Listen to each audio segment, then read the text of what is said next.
আমার এটা mini blog প্রথম। রাত 2টোর সময় রেডি হয়ে আমরা 3টের দিক পাউরুটি নিয়ে চলে যাচ্ছি স্যারের কাছে। সেখানে অনেক ঝড় বৃষ্টি, যাওয়ার আগে ঝড় বৃষ্টি শুরু হয়ে গিয়েছিল। ঝড় বৃষ্টি হওয়ার পরে সেই কারণে সবাই থেমে গিয়েছিল। সেই ঝড় বৃষ্টির কারণে একটা মেয়ে কাঁদছিল, ওর নাম স্মৃতি। কেঁদে যাচ্ছিল। সে ভাবছিল আমি আর যেতেই পারবো না, কিন্তু অবশেষে আমরা যেতেই পেরেছিলাম।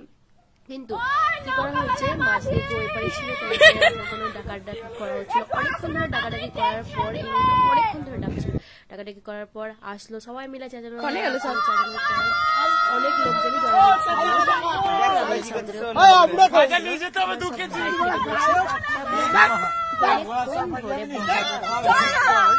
শেষ পর্যন্ত এত জোরসে দৌড়ালাম ট্রেনটা ধরার জন্য। 1 মিনিটের মধ্যে এই পা থেকে ওই পারে যেয়ে ট্রেনটা পুরো ধরলাম আমরা, এত কষ্ট করে। দিয়ে সবাই এক এক আসলো ট্রেনে। আমি আলাদা হয়ে গিয়েছিলাম, বিচ্ছেদ হয়ে গেছিলাম। দিয়ে আমি ক্রিস আলাদা হয়ে গিয়েছিলাম। তারপর